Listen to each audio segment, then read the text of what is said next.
Happy New Year！ 我是宋一，喜欢被大家亲切地称作肉松。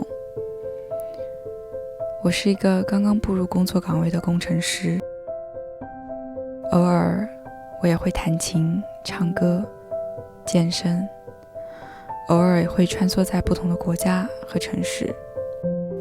今年是我在荷兰生活的第5个年头了，在这片土地上，从一个莽莽撞撞连英语都不敢说的少女，变成了一个莽莽撞撞开始养活自己的大龄少女。已经完全不记得5年前20岁生日时我在哪里做些什么。5年前2015年，我来到弗雷辛恩的应用技术学校，16年到鹿特丹做了半年人生第1份正式实习，接着在完全不会荷兰语的情况下，在戴尔夫特理工大学参加了荷兰语授课的1年的本科课程，学习了连续性力学、流体力学、高级动力学，甚至连考试卷都是荷兰语。现在想想都不知道是怎么完成的。我永远都不会忘记那种在黑暗中走迷宫的感觉，所以也更不会忘记那些帮助过我的人。17年，我终于获得了在戴尔夫特理工大学读硕士的资格，终于可以和985、211的同学站在一条起跑线上学习。有人说这种执念是不对的，我知道，我就当是弥补了高中欠下的债吧。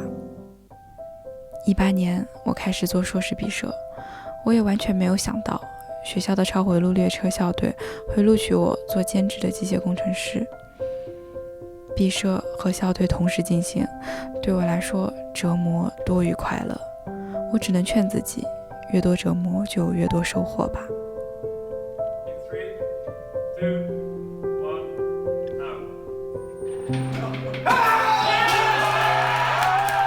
19年暑假，我跟着校队去美国 SpaceX 总部参加了比赛，见到了强劲的对手们，也见到了 Elon Musk。我们没有赢，但是这段人生旅程无法替代。2020年，因为校队而延期的毕设终于做完了，拿了个不高不低的分数，没有失望，也没有惊喜。庆幸的是，在欧洲新冠疫情爆发前，我签下了工作。于是毕业之后，我又马不停蹄地开始了新的人生。20岁之前，我是那个自以为拿到国家奖学金上台演讲分享学习经验就是很了不起的人，而这5年里，我才逐渐明白，接受自己的平凡就很了不起。我猜20多岁是人生最短暂的10年，短到没有10年那么久。每一天，每一个不经意的决定，每一个遇到的人、去到的地方，每一本读的书，都会改变往后的几十年。我好像已经走完了一半，我觉得还算充实。当然也有很多不满意的地方，所以接下来的这一半，只希望能够把握得更好。职业发展之外，我还想去尝试更多的未知 ，to experience all aspects in life and to expand my limitations, to figure out what I truly want and whom I truly am.